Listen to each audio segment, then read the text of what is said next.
So what I want to do is I want to talk a little bit about a financial house, just to use an analogy, kind of layer out your financial house, and I'm going to talk about 4 different areas, and I kind of do these in order. So what you've got in front of you is the worksheet I use when I meet with kids or grandkids or people that are not quite yet financially ready to meet with a financial advisor. And they go from the bottom up. If at any time you have a question, do not hesitate to ask me, because I'm very comfortable being conversational with this overview. If I don't think the question you ask, because we manage portfolios, so if you want to ask a specific question about how do we pick stock, I might say something like, that may be a conversation for a different class at a different time. So I may table some of the stuff because I want to kind of stick with just the foundational principles of a financially healthy or healthful household. I also, if I don't know the answer, I'll say that because it'll make me sound like I really do know the answer, but as far as you know, I'm just tabling it for later. All right, so anytime somebody walks in, the first thing I ask them, they say, gosh, I'd really love to talk to somebody about my finances. I say, great, tell me about your savings and your debt. I don't know which is on which side. Let's see. Okay, short-term savings and debt. And this is where I always start. Now let me ask you a question. Is debt a bad thing or a good thing? It depends. That's the right answer. It depends. It can be a very, very powerful thing, especially when you talk about mortgages.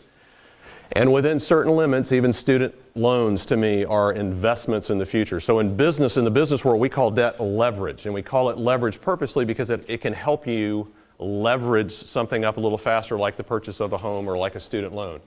When I'm talking about debt, I'm talking about credit card debt. Is credit card debt good or bad? I'm going to always say it's bad. My son was more afraid of the credit card than he was the boogeyman as he was growing up because he heard me preach it so long. Credit card debt is fantastic for the credit card company. What you do when you use a credit card is you basically say, I don't have the cash for this, so I'm going to now strain my financial future to get something that I don't currently have now. And I'm going to tell you my story from being at the University of West Florida. So I applied in the hallway of the student center. You'd walk through and they'd always have somebody handing out credit card applications. And I filled out a credit card application. They came back to me and said, oh, you're not credit worthy. Well, then I married a girl from the University of West Florida. I filled out the application. They said, oh, you're married now. You're a better credit risk here. So now there were 2 of us that didn't have any income and didn't have any credit worthiness, but we had a credit card. And we went to, I think Target was around then. I'm not sure. We went to Target. 9th Avenue was just woods back then. But we shopped up to the hilt, and all of a sudden we found ourselves with a ton of credit card debt and a ton of student loans. And we spent the next 10 years of our life living very, very frugally to try to catch up with the mistakes we made in our senior year at the University of West Florida. So credit card debt is great for the credit card company, but very rarely good for you. All right, I'm just going to make that promise, and I can go through some analogies and tell you why, but it can be devastating to somebody's financial future. So is debt good or bad? The answer is it depends. Credit card debt is almost always bad. So why do you think I start with savings and debt? And the reason being is usually somebody gets into credit card debt because they have no savings. And I think on my sheet I call this the life happens account. Stuff happens. Your transmission goes out. A friend of yours gets married in California and they want you to come be in the wedding. My daughter got married a week and a half ago and her bridesmaid was from Calgary, Canada. So all of a sudden you get that call from your best friend and said, hey, will you be my bridesmaid? And say, sure, and you have to buy a $1,500 plane ticket or a $600 plane ticket. That's the life happens account. That's to keep me from going into the credit card. I don't care if I make 1%, 2%, or 0%. I want just enough money in this account to keep me from having to go to debt or not being able to do the things that come up that I think are important, like the transmission, like the credit card, or for a homeowner, windows, HVAC, and a roof. All right. How much? How much should we have in savings? And by the way, this is the dullest part of the conversation, but probably one of the most powerful, important part of the conversations is savings. You've got to have a buffer. You've got to have a guard between you and the credit card, a guard between you and mom and dad. By the way, that's the next worst thing to go in the credit card. Hey, can I borrow some money? You need some savings. So people always ask how much, and if you read a lot of literature, they'll say something like 3 to 6 to 12 months in total income. And I think for students, that's you might not have any income, so it's kind of moot to talk about it, but I always tell people there's 2 criteria I use for how much you should have in savings. One is name 3 things for me that could happen in your life that are unexpected and will immediately call for some income outlay from you. And I use transmission, wedding, what else? What else could happen to a student that costs you more than $300? What? Textbooks. Oh my gosh, yes, I forgot about that. So, transmission, travel, textbooks. So my youngest daughter, or excuse me, my next youngest daughter is taking classes at PJC. Now that she's married, I'm interested to see what happens next semester, Jerry, when she has her textbook bill. I wonder if she's going to call me and say, hey, bills are due. I'm like, hey, you're married. So those are three things. Transmission can run you about $1,200. The ticket and to stay, if somebody has a wedding, I'm going to call it $750. Textbooks, $500. Is that fair? Is that low? Is that low? Whew. All right. Let's say $750. So whatever it is, you can plug the numbers in and say, what's 2 or 3 things that can happen in my life that are going to require me to come up with money quickly that I don't necessarily have? Transmission, my son and his wife play in the Pensacola Symphony, and if you know musicians, they travel all over the place, and their transmission went out in Montgomery, Alabama. And he had $1,200 in his savings account because he has been preached this his entire life, and guess how much the transmission costs? $1,200. My dad used to have this great saying when I was young. He said, aren't you glad you had the money? I'm like, well, yeah, but I didn't want to lose it with one check, on the transmission guy. But he had it, so he didn't have to go to the credit card. So whatever those 2 or 3 things are that you need is the first thing I use. The second thing I use is your ability to sleep at night. That's an unknown. That's a gut level. Some people feel safer with a little extra. Some people feel safer with a little less. Some of you in this room are like me, and you cannot say no. When I was your age, one of the biggest issues I had is when somebody asked me to do something, I always said yes. Matter of fact, I still struggle with that today, but sometimes the yeses cost money. Will you, be a bride, not me be a bridesmaid, but will you be a groomsman? Will you go on this trip with us? Will you join this organization that the dues are due, every semester? So if you're that person, you've got to put enough aside to cover 2 to 3 unexpected things and enough to help you sleep at night. Where do you put this? You put it in the furthest away place that you can possibly get. You don't have it segregated in your checking account that you're using for everything else, or your debit card account. My dad used to have a sayings, you want your savings account in Fairbanks, Alaska. Now, when my dad said that, there was no internet, there was no online banking, there was no anything that y'all have. So literally what he meant, and I had an account set up in another state where you had to mail a check to the bank to deposit in the bank. You can't do that now. Interstate banking regulations will not allow you to have a bank account in Fairbanks, Alaska, but the point's the same. When you needed money, you had to, and if it was a savings account, you didn't have checks back then. It wasn't a money market account, it was a savings account. You had to call the bank and request or fill out paperwork and mail it, which took about a week and a half, and then they'd mail you back a check. The point being, you want your savings account at least 1 or 2 steps removed from easy accessibility. And I'm talking about discipline. Some of the things I talk about are dollars and cents, some are behavioral, because if I can give myself another step before I go in and take that savings, it might keep me from going to it as quickly as I would if it was already in my checking account. Does that make sense? So my savings account is at Members First. I don't have any online access. I don't have any checks. And if I need money from Members First, I have to drive to Members First and stand in line with everybody else and fill out a piece of paper. And nothing about Members First. It can be in any credit union, any place, anywhere. A lot of online savings accounts are really, really good and pay good interest, but you want it a step or 2 away from you just for discipline's sake. Does that make sense? All right, questions about savings before I go to debt? Thoughts, disagreements? Oh, by the way, if you're not a student and you're looking at savings, the numbers get bigger. So now I'm dealing with the HVAC, now I'm dealing with a family member who may have needs, and now I'm dealing with a potential loss of a job. So the numbers do get bigger when you're not a student and you have an income that pays your rent, pays your mortgage, pays your electrical bills. At that point, you do want to have at least 3 to 6 months of living expenses, not salary. If somebody says, well, I make $2,000 a month, but their living expenses are around $1,000 a month, meaning I can scrape by worst case scenario on $1,000 a month, then 3 or 6 times that is really what you want to have. The older you get, the more income you have, the bigger this number needs to be. But this is first stop for for anybody that walks in my office and they've got this box filled up, I'm like, well, tell me about your savings. Well, I don't have any savings. Well, probably the reason you have so much debt is because you don't have any savings. Make sense? All right. Debt. Dr. Hartnett, you weren't here, but we said debt is both good and bad. It depends. Credit card debt is almost always bad. Mortgage debt is almost always good. One of the single biggest differentiators between wealth in this country is those who own homes and those that do not own homes.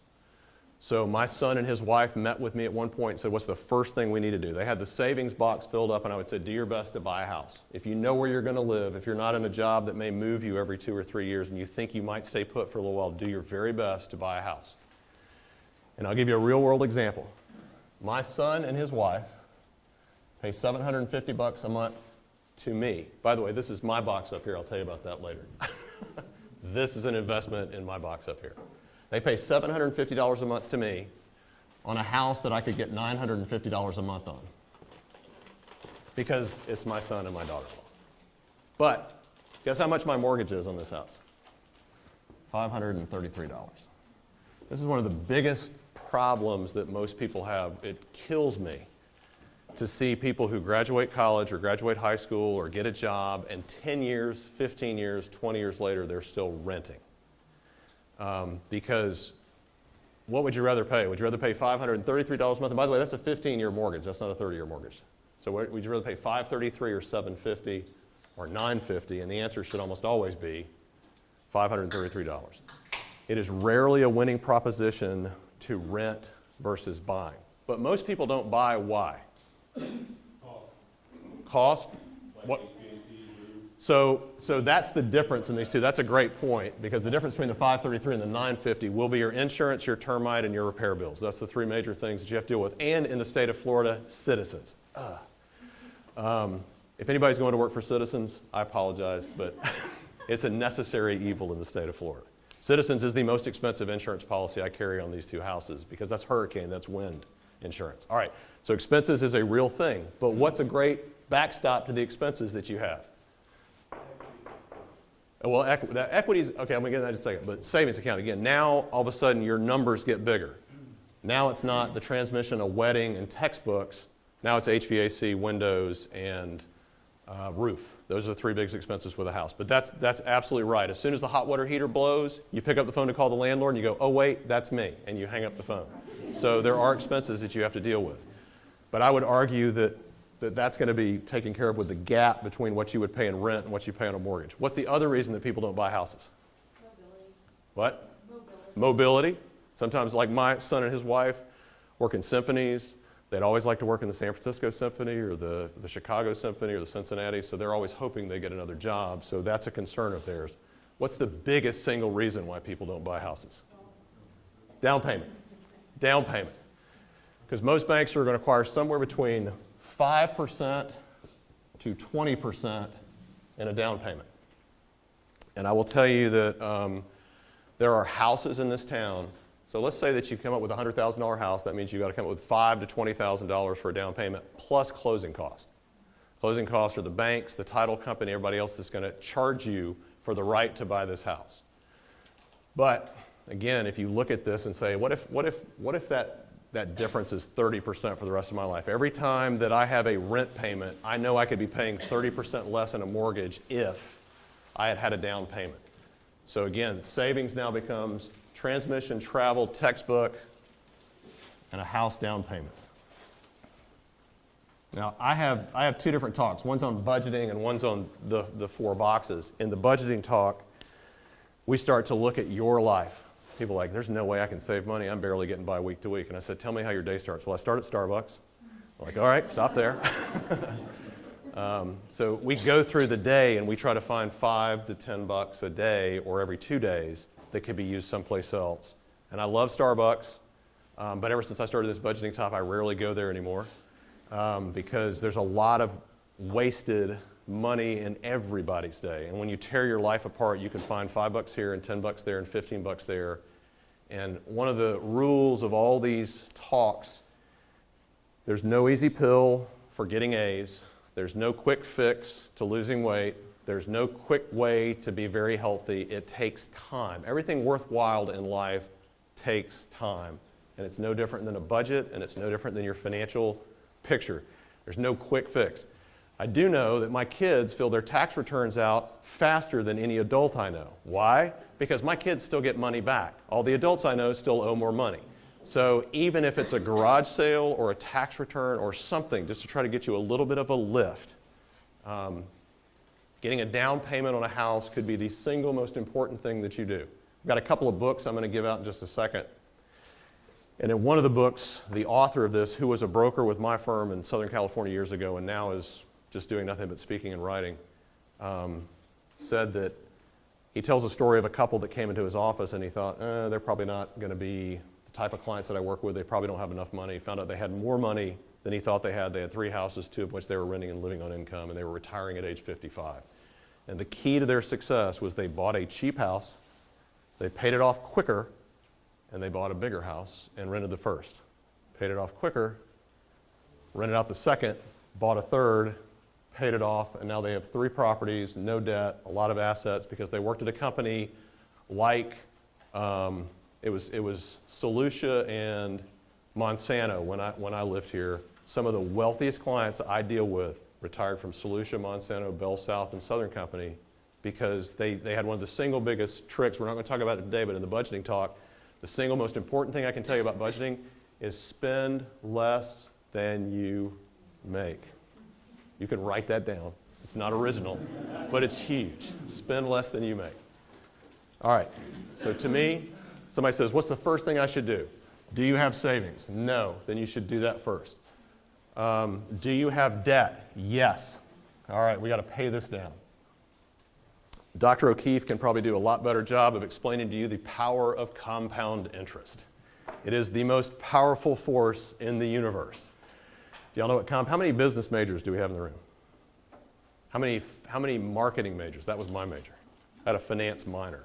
I only had a finance minor because I told Dr. O'Keefe I tried to be an accounting major and realized I want to be a marketing major instead. But compound interest means, let's see if I can explain this in one sentence. If you owe money to the credit card company and they're charging you 11.99, 17.99, 21.99, and you're only paying, just a little bit to get by, it starts to work against you. That thing starts to avalanche. I won't write up compound interest, just trust me. Compound interest is very, very powerful for you as an investor and a saver, very, very dangerous against you as a credit card user. So credit card companies know best the power of compound interest, and in Bach's book up here, he makes one example that if somebody had $10,000 worth of credit card debt with I think he uses 17.99 or 18.99, if you pay the minimum payment, it'll take you over almost 30 years to pay off your credit card. So credit cards, just I want you to get in your mind, think of something you hate. It could be the New England Patriots, it could be the slow pace of last night's game, whatever it is you hate, and then put credit cards above that a couple of notches. And I'm not vilifying credit card companies. Morgan Stanley was part of Discover Card, so we have that business. We do a lot of American Express and things like that. But if you have a credit card and if you feel like you need it, this is part of my budgeting talk, but you can actually call the credit card company and say, hey, I've got a $1,200 limit on this. Will you make it $500? And they'll say, what? And they say, well, you make it $500. Or when you get the thing in the mail, you've been such a good credit risk, we just raised your level from $1,200 to $1,500. Call them and say, don't do that. Would you move it back down? You can do that. The person on the phone will not know how to deal with you, but they can actually, if they get a supervisor, they can figure out they can lower your limit. So if you do have a credit card and you're not good at handling it, you're in a lot of company with good people. Either get rid of the cards, or what I tell people, cut them up. Don't cancel it. Cut them up. Call them and say, hey, I'm putting my card on hold. Hold means that if somebody steals the number, they can't use the card. If 6 months later you decide you need it, pick them up and say, I lost my card. Or you can say, I cut it up. And say, will you send me a new one? And they'll have it to you within 24 or 48 hours. And just again, it's kind of like that savings account. Open up an account in Fairbanks, Alaska. I want it as far away from me as possible so I can't rob it whenever I need it. Same with a credit card. If I feel like I have to have one, or I rent cars a lot, or I fly a lot and I need the credit card for that, give it to Ed Ranelli and he'll hold it for you. And when you need it, you can find him. All right. Questions? Comments? Yes? Thank you. I have done some very light reading on credit freezes. Can you explain So a credit freeze I'm vaguely familiar with. And y'all did a class already on credit score, right? Some of it. It was a joint venture. Oh, but didn't this group with somebody else do a... We had a financial boot camp in the fall with the executive program Okay. about credit. Let me tell you how important credit score is. I had one of my largest clients find a piece of property. Her daughter found a piece of property that she wanted to buy, and it was a development piece, and because her score was under 740, 720, we refused the loan. Because mortgage lending is very regulated. I'm just giving you this a point. A good credit score is a great asset to have. On my spreadsheets that I keep for my own finances, I have every reporting agency on the corner with all my current credit scores, because credit card companies and different places will give you a credit card score for free. You want to track it. You want to know when it drops, because sometimes there's mistakes that cause it to drop. But a credit score above 780 is gold. If you're above 780, if you're above 800, the world is your oyster in a sense when it comes to the things that you want to do. Now, it doesn't mean you need to do them all, but it opens up a lot of doors. So a credit freeze, if somebody says, I want you to just put a freeze on my account. If I ever go to Lowe's, which this bothered me one time, we redid our kitchen, and I went to Lowe's, and they said, hey, if you get a credit card with us, you'll get 5% off everything you purchase. I thought, oh, that's great. And then I looked at my credit score, and it dropped 5 points because I got a new credit card, and that's a ding on your credit score. So I was a little bit upset. So if you're not doing anything on trying to get a new card at Lowe's or trying to do whatever, freeze your credit. You can actually call I don't know if it's TransUnion or one of those, you can call them and say, freeze my credit report. That means if anybody tries to open a card in your name or tries to do something as you falsely, they can't get past that. If all of a sudden you decide now, hey, I do want to get that credit card at Lowe's, get the 5% discount on my new kitchen, you can pick up the phone and say, unfreeze my credit score. I don't do it. I track mine. My clients have a free credit reporting service that's provided. So I get emails and dings if things like that happen. But it's not a bad habit because, again, I've created another step. Now, not only do I not have the credit card ready, not only do I have my savings account in Fairbanks, Alaska, but if I want to open a new credit card, I got to pick up the phone and unfreeze my score to get the next credit card. So anything I can do to slow my progress down toward bad things, I want to put blockades in the way. Yes, sir. Jerry. You're Jerry. Yes. There's three of them. Yes. Because they will roll through those agencies until they find somebody unless you freeze them with all three agencies. Yes. And also learn the process for unfreezing. Yeah, because you'll just as soon as you freeze it, you'll decide you want to rent something, and somebody will do a credit check on you and it'll back up. Yeah, that's the only reason I haven't frozen mine, because I'm not even aware of all the things it stops. Yes, sir. Dr. Rinelli. Remember your PIN number. Yeah. Just write it on a Post-it note and stick it on your screen, and you'll always be there. I'm kidding. All right. So somebody comes in, and this happens all the time. So if you're dealing with professionals, which I mostly deal with, having $250,000 in credit card debt is not an unusual thing. Credit card, student loans. I meant student loans. Credit card debt and student loans are the two things that I deal with the most. Student loans, when I came out of school, were the cheapest of anything out there. I think they charge like 4%. Now student loans are 7 and 8 and 9%. So they're no longer as cheap as they used to be. So a credit card balance or a student loan is a mountain you've got to climb over before things start working in your favor. And somebody says, okay, I have no savings and I've got $10,000 of credit card debt. What should I do first? And I said, well, let's look at your day. Let's look at your budget. Let's look at what's discretionary income. And if we can find $5 a month, then I'm going to say you probably need to get another job, or you need a garage sale, or you got to do some yards on the side. As Dave Ramsey says, put a Uber sign on your car and deliver pizzas. I mean, literally, find some way to infuse some additional cash in your account to get past that. But let's say we identify $100 a month that we can use for whatever. The answer I use is do half. Do 50 more a month on the credit card, do 50 more a month in savings. And the reason I do that, again, remember I said earlier, if it was all dollars and cents, I'd say put everything against the debit card, but I'm talking behavior. Because one of the things I want to do is get you in the habit of savings. An amazing thing happens when you start getting in the habit of savings. You start appreciating the fact that you have savings, and you hate it when the savings goes down. It happens. The day you all of a sudden look up and you got $2,500 in savings, you feel great. And then all of a sudden the transmission comes up and you got $1,300, you feel bad. And you almost become your best coach and advocate of getting that back up to $2,500. So I want to develop some positive habits in savings and when the next unforeseen thing happens, it is very discouraging to take a credit card balance from $10,000 to $8,500 and then something come up and you take it right back to $10,000. The third reason I do it is there's nothing quite, it's not fun just to see debt go away. It's fun to see worth go up and debt go away. And studies have found that when people do both savings and reduction of debt at the same time, they are more likely to succeed in their goals. If all they do is pay down debt, it's discouraging, because if you send dollar after dollar every month to the credit card and you've got nothing to show for it except a lower line of credit, it's discouraging and people give up. And then I'll say this is part of the budget talk, but I say this, allow yourself to cheat. Every good diet's got a cheat day. Every good budget has got a cheat margin to it, because if you stay disciplined the whole time, you will eventually, I mean, people who don't have cheat days on diets, they blow themselves up. They have cheat months. So the same is true in the budget. If you don't give yourself some ability to blow some money, to be totally stupid with money, then you're not going to stick with it. So my wife and I have an arrangement. If I come into unforeseen money, I don't play the lotto. Where would unforeseen money come from? But if I came into unforeseen money, we say we're going to give away 25% of it, we're going to save 25% of it, we're going to invest 25% of it, we're going to blow 25% of it. Meaning we can do whatever we want to with it. We don't care if it's stupid or we never use it. I told my wife, and then I said, I think I'm going to buy a weight bench for my garage. And she's like, oh my gosh, we'll be selling it at a garage sale a year from now. But it's okay. If it's in that parameters, we can do it. There's nothing magical about the 4 I just said. You can come up with 2, you can come up with 3, but say if I come across $100 that I've never found, I'm going to save a certain percentage of it, I'm going to give a certain percentage away, and I'm going to blow a certain percentage. Come up with those parameters, and when money comes in your life, stick to them. By the way, there's nothing wrong with accountability partners with this as well. I will tell you that I was getting out of debt. I met with my dad on a monthly basis, which made me want to get out of debt more than anything, because I allowed him to have preview to my financial situation to help me get out of debt.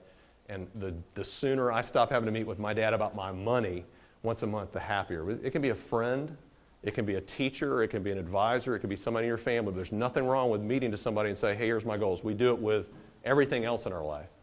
And you can do it with your budget too. Say, I'm trying to get out of debt, I'm trying to get this much in savings. I'd love it if you'd meet with me once a month and just say, how are you doing? And I'll do the same for you. Right, Michael? Okay. All right, so 50-50. Questions about this? By the way, if you've got $10,000 in credit card debt, cut the card up. Put a freeze on it.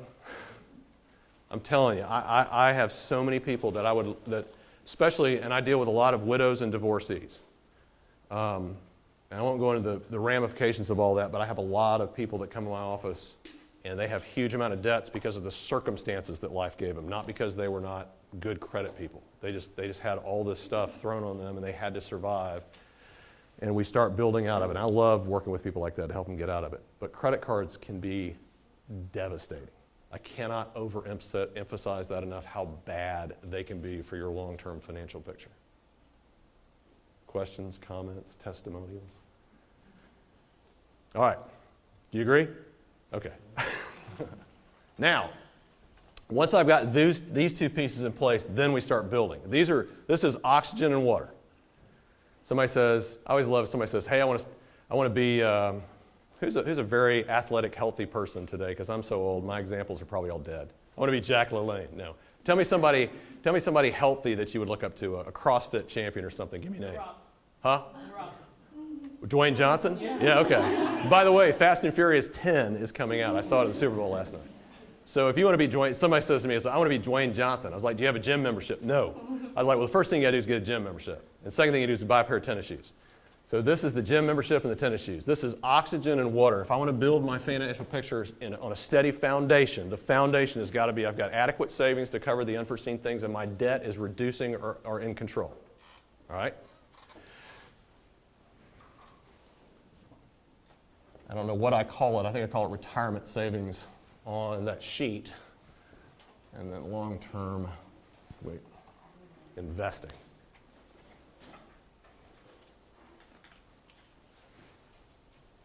Ah, there it is. There's the eraser. Long-term investments. Now when you really start getting some leverage in this account, not from debt, but from actual strong savings. You graduate, you go to work for a company, the first thing you want to ask them is, do you have a 401k, 403b, 457. There's all these 4s that exist out there in the IRS code that are retirement savings plans. If they don't, 401k, 457B, 403B, 403B, and that is something that when you go to work for the University of West Florida, they'll say, hey, would you like us to deduct some percentage out of your checks each month, every other week, and we will invest it toward retirement. Current IRS code says you can't touch this money until you're 59 and a half. And everybody on that back row will tell you 59 and a half comes a whole lot quicker than you think it does. I'll be 55 in a couple of months. Like I said, I graduated 30 years ago. I was 55, 30. I was 25 when I graduated here. 59 and a half comes a whole lot quicker than you know it does. And the important thing is to start setting aside money for the someday. Now, why you would want to retire or why you would want to have money is really great for me, because I have conversations with people, and my personal opinion, people say, when are you going to retire? And I say, when I'm no longer mentally able to do what I do. Because for me, I love my job, I love the people I work with, and I will stay in as long as I can until my numbers don't add up anymore and they go, you probably need to go home, Chris. But I'm going to try to do it as long as I can. But it does give you this, the freedom to have options. I don't ask people when they want to retire. I say, when would you like to make work an option instead of a necessity? And your ability to lay aside things toward retirement is what's going to help do that. Most 401k plans have this great, amazing, matter of fact, this is the opposite of debt. If you had to look at these two separately, if debt is incredibly harmful to you because of the expense it charges you, the 401k is the antithesis of debt. Because a lot of times what they'll do is they'll put this magical thing in there called a match, and it will be tax deferred. Those are two of the most powerful things about a 401k, 403b, 457. They say, hey, if I put $100 in, they'll match, and the numbers are complicated. But let's just say for conversation's sake, they'll match half of what you match. You put $100 in and they're going to match half of it. How much would that be? $50. Guess what you just made? $50. I have spoken to groups of people to encourage them to invest in 401k, and I could not get them to understand that one principle, honestly. And I'm not faulting them, but that's free money. So if somebody says, I'm going to give you a 25% match to $100,000, you put $100, you put $100 in, how much do they match? That's free money. And you know what your taxes are on that? 0 until you pull it out. So not only do you get free money to go along with your money. By the way, there's some companies out there that match dollar for dollar 100%. So you put in $100, how much do you make? You just doubled your money by showing up. So it is powerful. And when you read in this book, or whoever gets it, he talks about lattes. He calls it the latte factory. As soon as I find somebody goes to Starbucks, I know they have discretionary income to invest, save, and reduce debt. He calls it the latte factor. And he starts talking about somebody who gets 50 or $100 in, and he does the compound interest things, and $150 a month becomes $800,000 by the time they retire. It is huge. A match, free money, tax deferral, don't take any away, and let this build and build and build over time. And I will tell you so much so that if you get 2 offers for jobs when you leave college, my son just got a job with a company that does not have a 401k because they're a fledgling company, they're starting up. But if somebody offers me $50,000 to work with a company without a 401k and $48,000 to go to a company with a 401k, I'm going to go to the $48,000 job because I will make more money there. They're giving me free money with the match. Everybody say free money. Everybody say free money. Free money. Free money is good. I cannot tell you how many times that people do not understand how important this is. Free money is good. You should make that a question on a test. Is free money good or bad? Well, it depends. Well, the bad stuff's not really free, so I won't go into that. But that's free money, and that's good. Yes, ma'am? Are there any recommendations on a percentage to go to tax deferred versus like a Roth? Okay, great question. Nowadays, they also have something called Roth 401ks, and I was going to tell you, if you went for a company that didn't have qualified plans, you also have IRAs and Roth IRAs. I don't want to go too far down this path because it does get confusing, but an IRA, and with the new tax codes in place with the higher deductions, it's even more confusing. But a Roth IRA, if somebody has at least 5, 6, or 7 years, so let's say you're 50 or younger, a Roth almost always makes more sense for you to invest in. Now here's the great thing about the 401k. You can invest in the 401k and invest in a Roth. Some companies will even let you split. Say I'm going to do $100 a month. Why don't I do 50 of it in the traditional 401k and 50 of it in a Roth 401k? You can even pick that. Now that's getting more complicated in the human resource department, or the investment company that works with a 401k will sit down and give you advice on that. But here's the reason why a 401k is still great. If I'm making $50,000 a year and I decide to put $5,000 or 10% of that into a 401k each year, my pay will not drop from 50 to 45. My pay will actually drop to about 50 to say 47. I'm using very round numbers, and here's why. All the 50 I'm earning is 100% taxable. As soon as I take 5 out, I'm now reducing the taxes that I pay. Again, it's complicated. I don't want to go too far down that path, but this not only is tax deferred, but it reduces your taxable income each year. A Roth does not reduce your taxable income, but it grows in such a way that when you take it out, you pay no taxes at 59.5 or 60 or 65 or 70.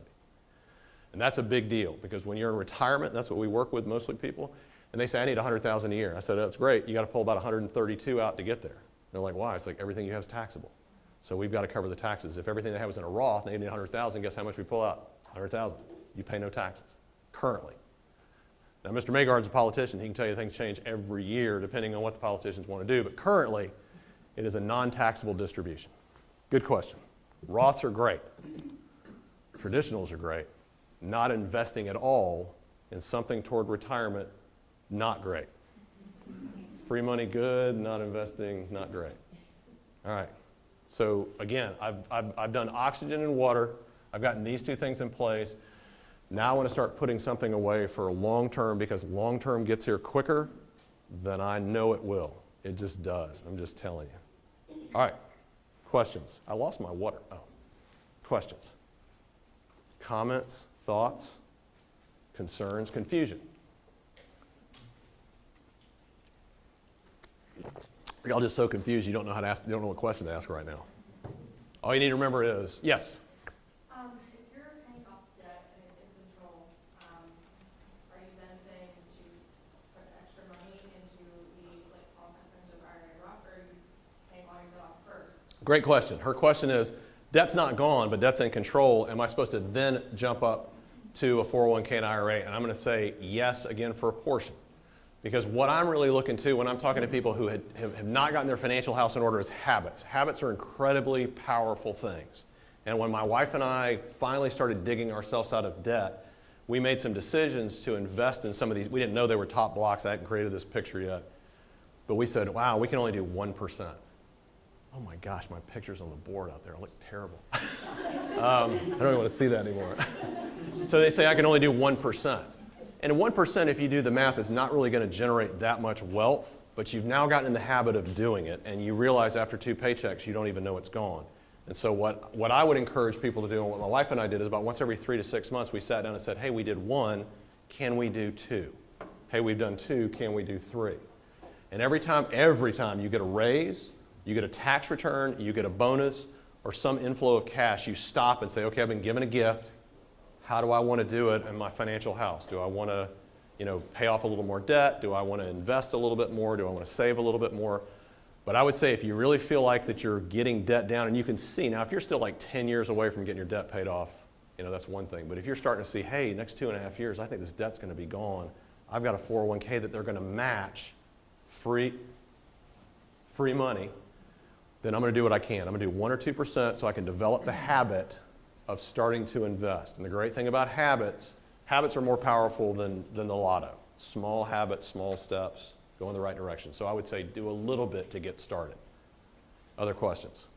Yes? Similar question, but with regard to saving for a child's future college Okay. education versus your own retirement. Great question. So I'm going to tell you at the end of this, can I borrow this 1 second? If you flip it over, there's 3 extra boxes on the side that I'm going to address, and one of those is specifically for children's education. So hold on to that for 1 second.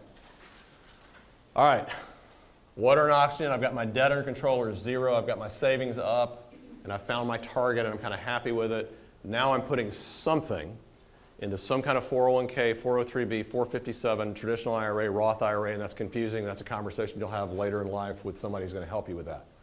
Last part of this is what I call long-term investments, and this is probably the most powerful thing. These are where my clients sit. They've done a good job of putting all these pieces in place, and now they're like, hey, I'm maxing out my 401k. I've even got a, by the way, I can't even contribute to a Roth anymore because once you make a certain amount of income, the government will not let you contribute to Roth. So it's a benefit for people with incomes under 183,000, I think. Something like that. It's changed this year, so I'm not familiar with the number. So I've gotten debt down, savings up. I'm investing in my 401k, 403b. I've still got some extra money. What do I do with it? And this is called long-term investing. So if you call me up and say, Chris, I want to buy 100 shares of Tesla, I'd say, are you sure? But you say, I want to buy 100 shares of Tesla, your IRA is maxed out, so we just open up a brokerage account, just a standard brokerage account. It's not set aside for retirement. I want to buy 100 shares of Coke. I want to buy 100 shares of Intuitive Surgical. I want to buy a mutual fund with $5,000. The beauty of this is now you've got money in this bucket that if you don't touch and you don't need will continue to grow your net worth and your wealth. But if you need it, you can send it to any bucket you want to. It's the overflow of investments. It's not money I need 6 months, 1 year, 1.5 years from now. It's money I don't really need, and I'm going to continue to build it. But I've exercised all the tax advantage stuff I'm going to exercise, so I'm going to start throwing some money out here. And this bucket includes things like real estate. So when my son and his wife got married and moved back to Pensacola, I had some shares of, I own Sonic, by the way. The corn dog place Sonic.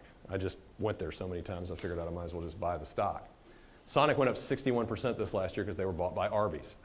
I'd put people in Sonic and go, really, you put me in a corn dog company? I'm like, yeah. And then it went up 61%. I'm like, how you feeling about those corn dogs right now?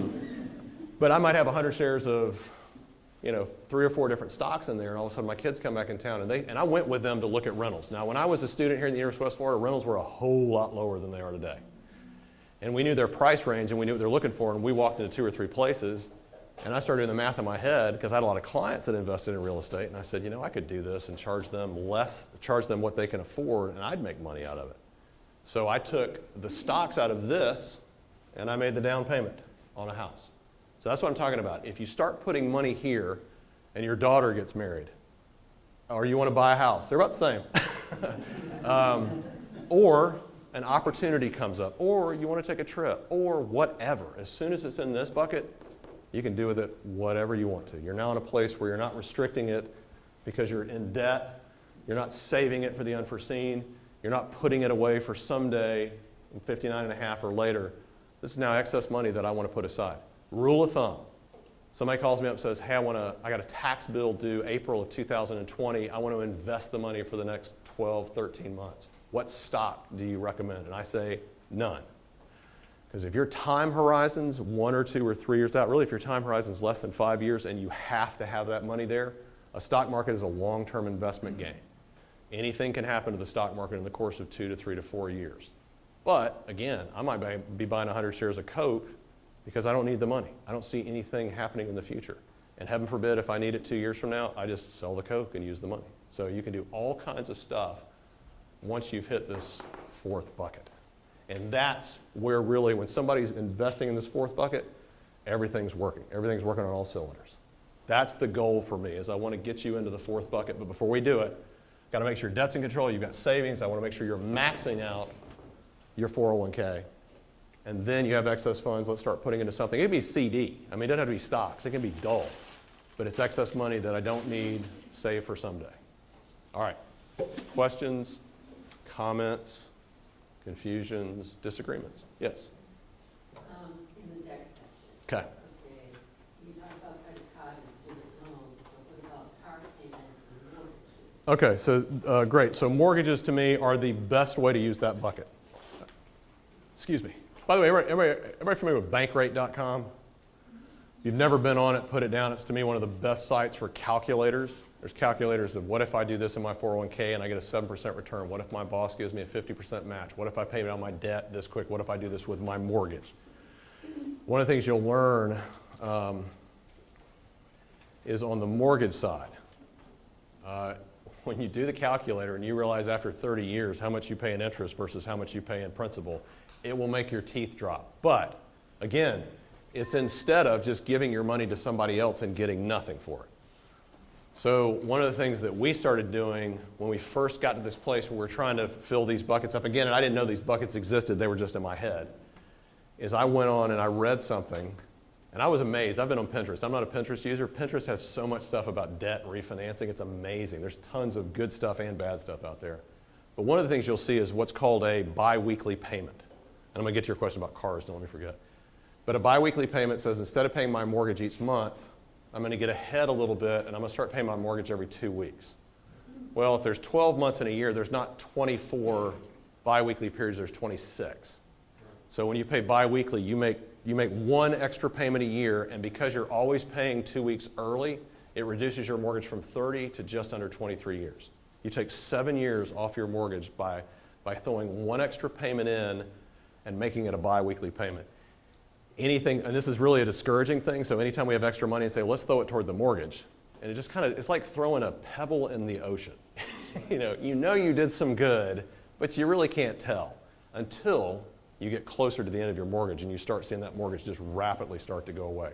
So in debt, even though I call this good, don't just get a 30-year mortgage and just leave it on autopilot. At some point you want to revisit that and say, hey, I'm paying $750 a month, can I pay 8? Or can I pay one extra payment a year? Because again, that mortgage becomes something you want to get rid of. Even though it's good, you just don't want to hold a 30-year mortgage for 30 years. Cars, this is a matter of opinion. And I like 70% of, I like 50% of what 60% of what Dave Ramsey says. But Dave Ramsey's audience is, he's trying to get broad appeal across the board. Dave Ramsey will say, and I just use him because he's on the radio, but you can read a lot of different people. He'll say, always put the cash in before you have the car. Well, if that was the case, I'd never have a car. So I am okay. Now this, again, so much of this is just opinion. And let me separate. This is now opinion. This isn't dollars and cents. It always makes more sense to have the cash to buy the car with. But if I go out and buy a $20,000 car and I put $10,000 down or $5,000 down, I still think it's a good investment. And to my mind, I always think of a car payment as an expense. That's not exactly, again, there's a lot of disagreement on this, but there comes a point when you fix that fifth thing on your car. You know what I'm talking about? That sixth or seventh thing on your car, like, is it still worthwhile to put an extra $400 in this, or should I buy something? So I don't think there's a hard and fast rule. Do know this though, when you look for car payments, a zero interest car loan is not a zero interest car loan. Do y'all understand that? If you go to the dealer and go, hey, we got a 1.9% deal, they're not giving up. I mean, there's money made either in the negotiated price or in the rate you're paying. Every credit union in town will want to fight for your rate too. So shop the rates around and look at the guy who's selling you the car, the lady that's selling you the car, and say, hey, I can write you a check right now. What would you give me for that car? Or I can finance it with you. What would you give me the car? And a lot of times it's different. And when I say the zero, we had a 0% interest rate, and I'll sell you the car for 20. And they go, well, I actually have a check I can write. How much you go? Well, I'll do it for 18 then. So there's a just negotiate. But I'm not against having car loans again. But what my wife and I did is we told ourselves we would never have more than one car payment at a time, and we would never finance a car for more than 3 years. So if we couldn't afford it over a 3-year pay period, we wouldn't do it. Now again, there's a lot of people who disagree with me with that, but it's just a lot harder to say, I'm going to save up $20,000 before I buy a car. It just doesn't happen most of the time, but be very aware. Well, I'm UWF staff, and we don't have free money with the Oh, you do not with the 401k. I'm sorry, nobody offers that. So, would we be better off paying off cars, paying off the house, instead of putting all the money into 401ks? No, and I would say the same thing. So the match is great, but the tax deferral is also great. And it is so hard to make up. So I used to show this slide. He wrote a book. His first book was Smart Women Finish Rich. And my single biggest group of clients is widows. I work with more widows than I do anything else. Business owners, attorneys, business owners, attorneys, and widows. That's my 3 biggest groups of people, and widows is number 1. And the reason he wrote that is because his grandfather passed away, and his grandmother had to run her financial house, and she ended up teaching him all the lessons that he put into use in these books. But one of the slides that I would show 20 years ago in Pensacola when I did these events it was Susie and Billy. And I say, you never want to be Billy. So Susie started putting $25 away into an IRA when she was 25 years old and increased it by, I don't know if it was 5% or 1 or 2% every year until retirement. Billy, so 25 years old, Billy waited till he was 40. Now she started with 25 or $50. Billy put in $250, $300. Billy never caught up with Susie. So when you do a calculation of compound interest, one of the factors in that is time. And it is better to start with something and give it time than to start later because you just have to, the numbers become so much bigger. So I don't want to ever abandon this for a car. Now again, credit cards are different. Credit cards for me can be really, really devastating and detrimental. But and again, I'm going to let you into my world. Somebody walks in, they're 55 years old, and they start to want to retire, and I say, when I see your 401k, and they go, I don't have a 401k. And I'm like, do you have a pension? Because let me say, pensions are huge too. We didn't get into that, but if you work for the state of Florida, if you were a teacher, if you were in the military and you have a pension, I will let them know what their pension is worth in dollars. And it's a huge number. So pensions, or if you have a pension with FAFSA or FERS or whatever the state system is, those are huge. And they kind of take the place of maybe there's not a match. Is that something that comes out of the university system? Pension payments? Okay. What's that? We have to, you can either do FRS, pension investment, or ORP. Yeah. So somebody comes in though, and they, by the way, I love quadruple dippers. Quadruple dippers are people that come in and say, I retired from the military, I retired from the school system. My wife was in the military and she retired from the post office, and we both have Social Security. I'm like, you don't even need any money. You're good. But time in the 401k, the 403b, the 457 is huge. That's one of the factors, not just return and not just match, but time, and it's hard to make up lost time. But I would say be patient, because when you have a 401k statement and you've been investing for 1 year and 2 years and 3 years, and you look at it and go, that's really not that much bigger than it was 2 years ago. And here's the way a graph of compound interest works. There comes a point where it begins to ratchet up. You know, because 5% of $25 is not that big. 5% of 500,000 is a lot bigger, and you start seeing that compound interest. It's not a straight linear line. It actually starts to move up the further out you go, and you've got to have that time in there. But again, the rule is sit down. If you have a significant other, if you don't, with yourself or with somebody else, and say, here's what I've got. Oh, by the way, that sheet. So let me get to that sheet. So this is what I started doing for people when they came in with all these questions, because it is so personal. I'd say, look at this. This is a brief description of everything I just talked about. Like I said, 55 comes a whole lot quicker than you think. All right. The retirement investing, the taxable investing, the short-term savings, and the debt. If you flip it over, then what I tell people to do is I said, take this, go to Starbucks, but get the plain coffee because it's cheaper. Go to a coffee shop. It's funny that I say that after I tell people to avoid the coffee shops.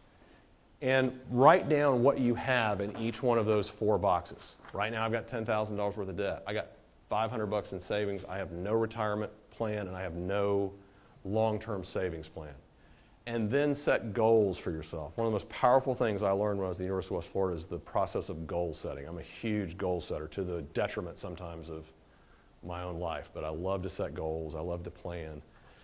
Make the goals realistic and measurable. One of the ABCs of goal settings, it has to be realistic and it has to be measurable. I want to be awesome is not a good goal because it's really not measurable, and it may be realistic, but it's not measurable. If you say, I've got $500 in savings, I would love to have $1,500. And then once you have the goals written down, you know what what they call the latte factor, you know what your excess funds is. Is that realistic? Can I actually put away another $1,000, $1,200 over the next 12 months? If it's not, give yourself some room. And I want to tell you about behavioral. So I would have these ladies go through Smart Women Finish Rich, and they come in and they're like, and I didn't have these boxes then. I want to start an IRA right now. I've seen the power of compound interest, tax deferred over time, and inevitably, 12 months later, they call and say, I got to take money out of my IRA. It is painfully expensive to take money out of an IRA because you get penalized and you get taxed. But the reason they called me is because we didn't know about this first box when I first started savings. They had some excess money and they wanted all in here. They had debt, they didn't have any savings, and they started putting all their extra money in something they weren't supposed to touch until they were 59 and a half. So set goals. And I would say start with 1, start with 2. What's my debt? What's my savings? And if there's 10,000 and 0, to your point, I might put 1% in a 401k just to get the habit going, but the rest of that I want to dedicate to reducing my debt and increasing my savings to a dollar amount that I came up with based on these rules. 3 things that can happen and what I can sleep at night with. I don't remember the first question. I got off on a tangent. Am I running out of time? Anytime somebody stands in the back, it makes me nervous. All right. Use this. Put it as a marker in your calendar. Say every 6 months, I want to sit down with this, and I want to go out, and I want to redo it. And let me tell you something that happens. Let's say you had $500 in there, and you come back 6 months ago, and now you got $1,200. There's this stuff called endorphins that actually happen even with financing. You start to feel good about the fact that you see progress. That's also why I tell people don't just focus on debt, because if all you see is debt going down and you have nothing that you can go out of town for the weekend or have fun or go to the movie, it's discouraging. Just paying down debt it's like just eating broccoli all the time. You know, after a while, you're just like, it's got to be more than this. So start to track it, and as you track it, you'll get like me, and you'll start putting it on spreadsheets. When I was here at the University of West Florida, we did it on Lotus 1, 2, 3, but now you can do it on Excel, and you can start to track this stuff and say, wow, I see how this is going, and this is really, or you'd be like my brother-in-law, who something happened, he said, I don't have any excess money. I said, you've got savings. He goes, yeah, but I don't consider that excess money. You start to protect the savings that you have, not that you don't use it, but it just becomes a self-fulfilling process that you say, I'm setting goals, I'm seeing net worth grow, I'm seeing my debt go down, I'm seeing I don't need to rely on MasterCard anymore, and I'm starting to move forward. Okay, and then just do this again and again and again. It will be a powerful tool if you use it. And if you fall a couple times, no big deal. Go back to this and use it. Now, who asked me about about kids' savings? The extra 3 blocks on the outside is because inevitably when I talk to somebody, there's something that doesn't fit neatly in one of these blocks. Now I will tell you this long line down the side is mine that I use for giving, for philanthropy. I don't care what life ideals you ascribe to, but almost everybody who writes on financial principles will say a generous person tends to be a more financially healthy person. And I personally believe that to one much is given, much is required. So I don't care if you support the University of West Florida. By the way, I worked at the public radio station here when I went to school here. I had the night shift, so I went in and played classical music all through the night. It was great for doing homework. Nobody disturbed me except the crazy person who would call at 2 o'clock in the morning. But why did I say, I don't know why I went into that. Oh, so giving. So I always call back, hey, do you want to give to WWF? Pat Crawford started when I was there. He and I had our first kids at the same time. But if you give to the University of West Florida, if you give to your favorite charity, if you give to your church or synagogue or temple or whatever it is, I honestly believe that generosity is one of the most foundational principles for financial health. That's my long run. These 2 over here are the things that come up for like savings for children. And there's 3 ways that you can save, well, there's 4 ways you can save for kids, but 3 that are tax advantaged. 529, state prepaids, and what is called a uniform tax deminers account or uniform gift deminer account. So if you have a 7-year-old or a 5-year-old, or if they're 16, I'm not saying it's too late to save, but I wouldn't necessarily go into a tax advantaged account at 16. I'd just put some extra money in savings to get ready for it. But that's one of the things we'll do goal setting, is for 529s, UTMAs, or state prepaids. I don't think Coverdale's exist anymore. I haven't done a Coverdale in years, but that's one of the blocks. And again, it's a very finite number. I always like state prepaid because I can pay for room and board with a check. I don't have to worry about what the market does. I don't have to worry about volatility. I can pay for tuition. I can pay for room and board. Or I can pay for books for my 4-year-old if they go to school in the state of Florida. 529s are just tax advantage for the kids, and then UTMAs are tax advantage for the kids to do whatever they want to. I don't want to go into too much detail, but that's what that one of those blocks is for. So, but how do those fit with the other things? They don't. That's why I put an extra block. But I mean, at what point would you fit them in before you start going into that long-term investment?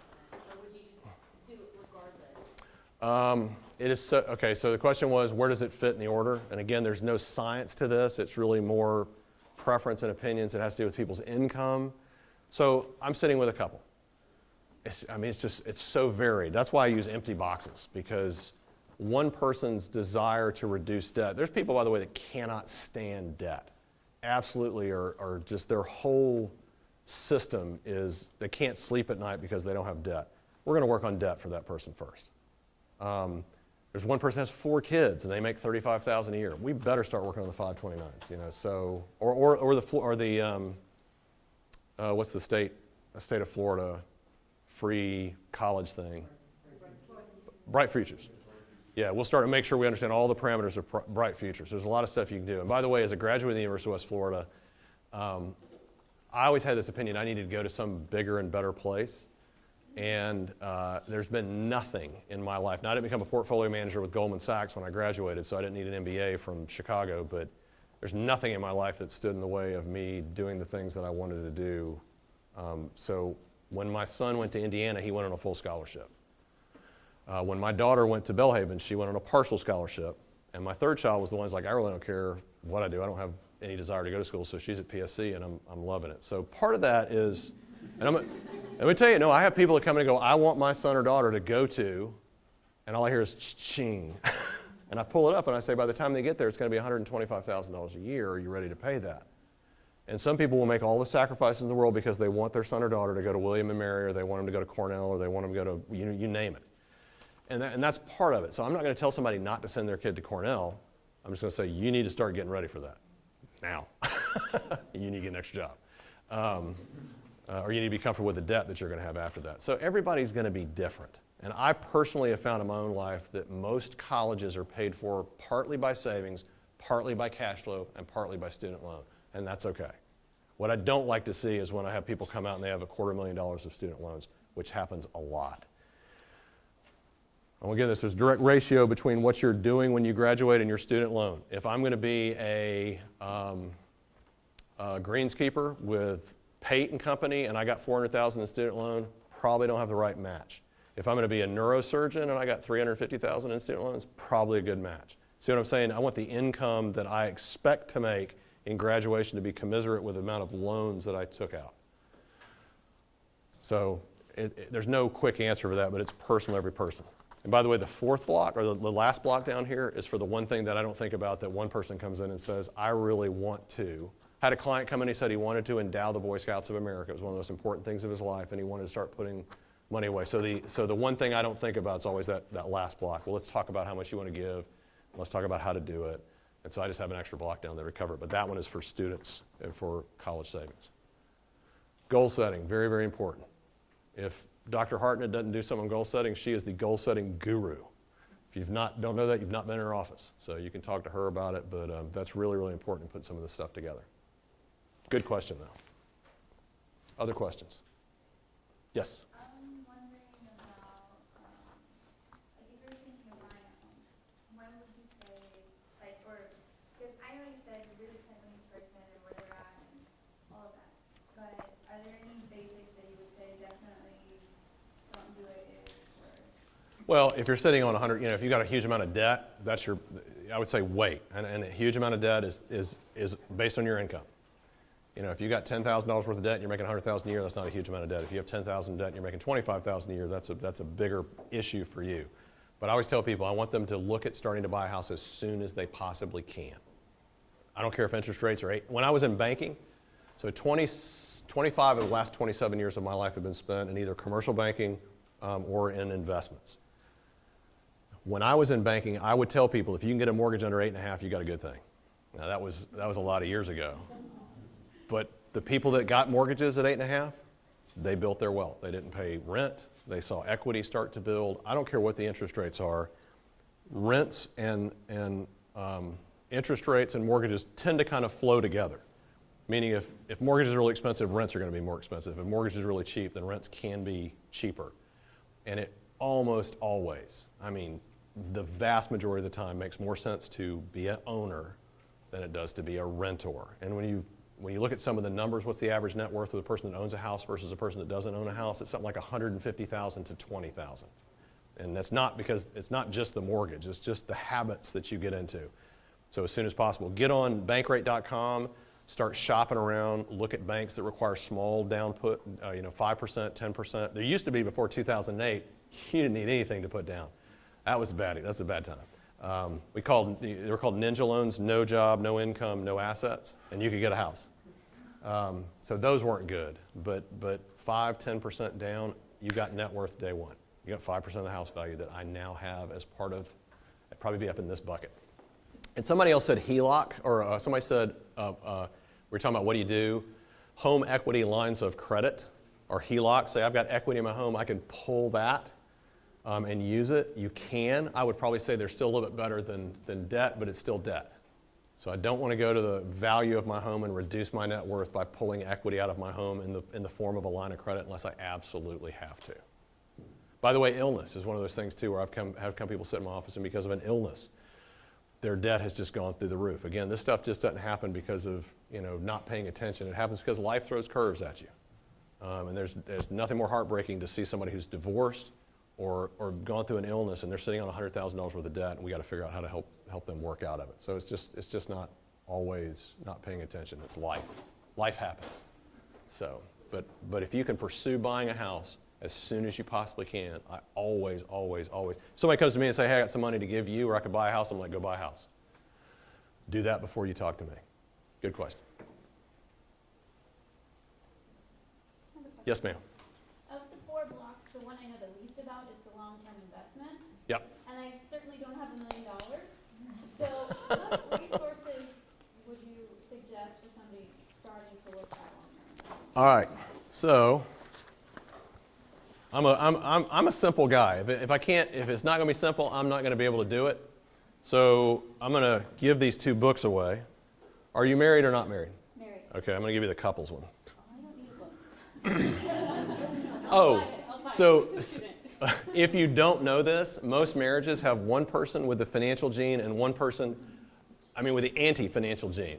Not no financial gene, but the anti-financial gene. And if you're 2 people that get married and neither one of you have the financial gene, one of you better figure out how to make it happen pretty quick, otherwise you'll be in a lot of trouble. So let me tell you the gist of that one. The gist of that one is trying to find some money to start doing some stuff with. And you'll hear a lot of principles. Everything I talk about, there's nothing original. I've just been listening to people for 25 years. I'm like, oh, I like that idea, and I like that idea. And the rest of it is from sitting across the table from people going, you had every advantage in the world to get from point A to point B, and for whatever reason, you're not there. And it really kind of hurt me. And it really made me want to come up with some of this stuff for people that I don't necessarily work with, but I want them to be better off at some point financially, because debt and a terrible financial picture is bondage. That's the way I put it. If somebody, I want to do this, I want to do this, I want to do this, and all you see is this huge debt, no savings and no financial, you're limited. I don't want to say you can't do whatever you want to do. You can, there's ways around it, but when you've got a lot of debt on your back, boy, it slows you down. So it's my desire to see people be freer with some of the stuff they do. Automatic Millionaire, this whole book I can sum up in one sentence. Still a good read. But whatever you want to do first things first and make it automatic. Do first things first and make it automatic. You cannot do second things if you've not done first things. That's one of my wife's favorite sayings. I'm not quite sure what it means, but I think I know what she's talking about. And what she says, if you've got a lot of debt and you want to reduce your debt by $50 a month, do it first and make it automatic. Automatic, you can electronically set up payments to happen anywhere in the country, anywhere in the world you want to. So I've got the debt with Wells Fargo, I've got the debt with Bank of America, I've got the debt with HSBC. I'm going to pay my regular payment. I'm going to start sending $50 extra a month electronically and automatically. So that's the principle of this. Whatever your goals are, make them automatic, electronically, and do them first. Don't say, well, after I've done A, B, C, D, E, F, and G, I'm going to look at these 4 blocks. Pick one, pick something, do it first. And then make it electronic and make it automatic. And that's when powerful things start to happen. There's nothing worse than sitting down and going, you know what? I use the gym because I haven't been to the gym in 6 months, and it was one of my, it's just been so busy. There's something about, going, I got to get my tennis shoes out. Do I have anything clean? I got to drive there. Anything that stands in the way of me wanting to do something good, I'll decide a reason not to do it.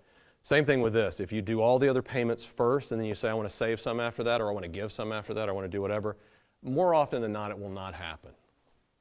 Fair to say? I'm going to save an extra $50, and after I've paid for everything, and after I've gone to the movie, and after I went and did this, and I'm going to pay $50, it ain't going to happen. Do it first. Do it automatic. All right, I'm going to ask a trivia question that nobody here is going to know, but it's always a fun trivia question to ask. When you see the stock market and they say it's a bearish stock market, or, and y'all, if you know these, then the back row, you can't answer this. But they say it's a bull market or it's a bear market. A bull market means that it's a rising market. Everybody likes bull markets. To be bullish is to be positive. And so if you're in a bull market, values are going up and stock prices are going up. If you're in a bear market, it means that things are going down, and it's not good. Does anybody know the origination of where a bull market and a bear, why is the bull good and the bear bad? I mean, poor bear. Nobody knows that. Yes? I mean, the bull horns are up, and then the bear. Gosh, that's amazing. So I always tell people a bull will gore you from the bottom up, and a bear will kill you coming down. They both kill you, but one does it up and one does it down. That's the exact answer. So bulls gore up and bears claw down. So that's where it came from. From Texas, so hook and horn. Yeah. That's right, that's right. Second question I always ask, when I started in the business, all stocks were quoted in, I don't know if it went to 30 seconds, but it went to 16. So you'd always say Coke is 20 and 1/8. I actually missed that because it made us feel smarter than we really were. You know, Coke's at 21 and 1/16. Does anybody know why and we changed and went to decimals. Now you're just like buying something in the store, it's $20.32. By the way, it goes out a few decimals, but it could be $20.32. Why was it originally quoted in fractions to 16ths or 30 seconds? I don't know if it went to 30 seconds. It's been so many years. What? No. Good guess, though. No. What was the only other thing that was quoted back in that time? If y'all take finance or investments, gold was priced in 16ths and 30 seconds. So the valuations of the market was always valued in the same way that gold was, so we quoted things in 16ths and 30 seconds, and then after a while we're like, nobody knows that, that's stupid, let's change it. So we changed it.